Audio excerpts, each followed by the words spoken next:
Bonjour madame. Bonjour. Alors, en quoi Dassault s'intéresse aux sciences humaines et sociales? Alors, d'abord, il s'agit de Dassault Systèmes. Oui, Donc, Dassault Systèmes est un éditeur de logiciels, mais qui est essentiellement connu dans l'industrie pour CATIA, pour réaliser une très grande complexité, des produits de très grande complexité, comme les avions, les voitures.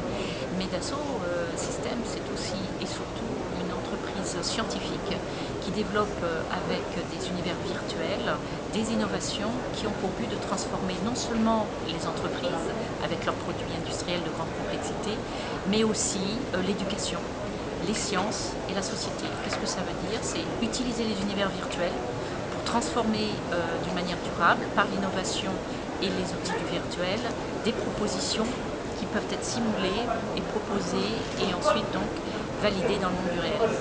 alors comment vous y prenez, comment vous travaillez avec les chercheurs? Alors je suis en charge, moi, chez Dassault Systèmes, d'un laboratoire je suis donc en charge d'un laboratoire qui s'occupe plutôt de la liaison, de la relation qu'il y a entre la création, le design et la recherche.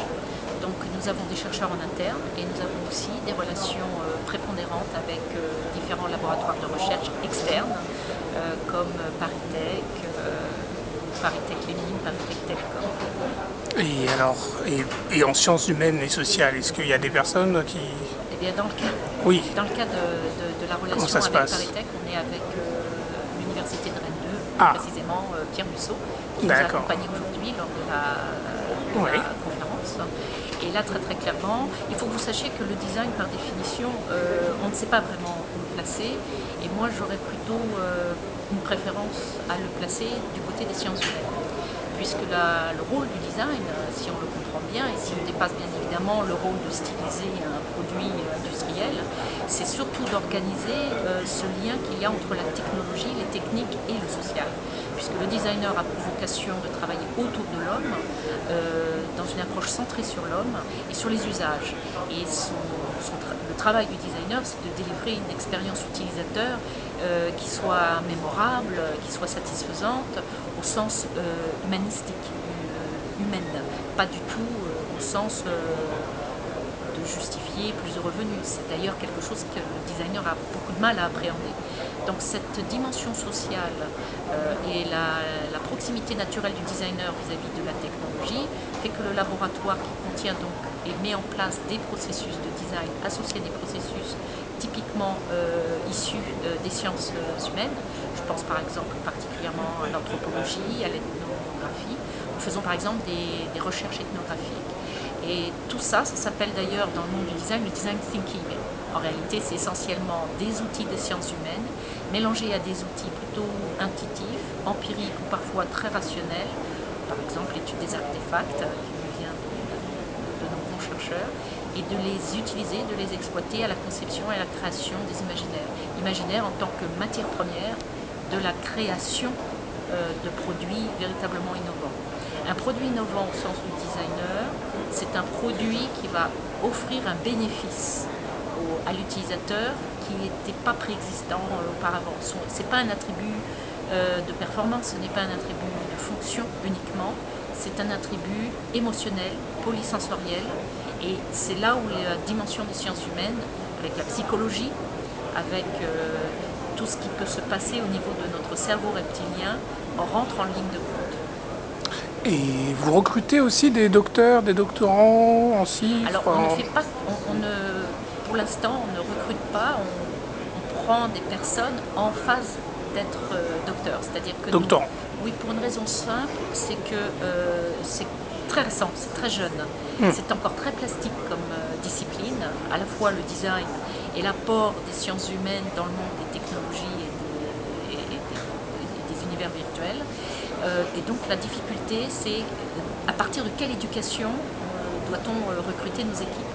Nous n'avons pas de réponse à ça. Donc on crée des équipes pluridisciplinaires dont les personnes viennent d'univers très différents, très diverses. Et c'est davantage dans l'exposition et autour de la contrainte en américain du purpose, c'est-à-dire vis-à-vis du projet et de l'objectif du projet, qui est un projet de recherche, mais quand même conçu comme un projet, les personnes, par leurs expertises propres, évoluent vers ce qui est peut-être la définition de quelque chose d'un petit peu nouveau. Donc on a parfois accès à des doctorants via les chaires que l'on fait à l'extérieur, mais en interne, on est plutôt en train de créer nos doctorants en ce moment. D'accord. C'est plutôt l'approche. Et- Donc on prend des étudiants en master qui Oui. éventuellement souhaiteraient passer 3 ans dans le cadre d'une thèse créée. Et là, entre autres, j'ai actuellement un chercheur chez moi qui est ingénieur électromécanicien, qui ensuite a fait du design, donc on voit un peu le côté mouton à 5 pattes, et qui aujourd'hui donc fait une thèse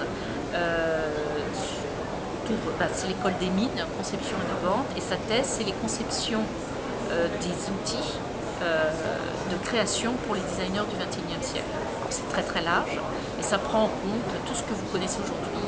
Je vais aller vous les citer le 3D printing, la co-création en ligne, la réalité augmentée, la conception immersive, enfin, c'est-à-dire être en immersion lors de la conception, les retours haptiques. Oui, je vous ai cité une liste assez importante, le traitement des big data, le monitoring par tableau de commande, ce qu'on appelle le dashboard chez nous, la simulation, la visualisation graphique. Tous ces éléments-là sont autant d'outils qui aujourd'hui sont permis pour nous aider à réduire la complexité et nous aider finalement à se préparer à une plus grande complexité. Parce qu'une fois qu'elle sera réduite, c'est simplement pour s'attaquer à un autre problème qui est celui d'une nature qui ne cesse de se complexifier, à nos yeux toujours. Merci beaucoup. Merci.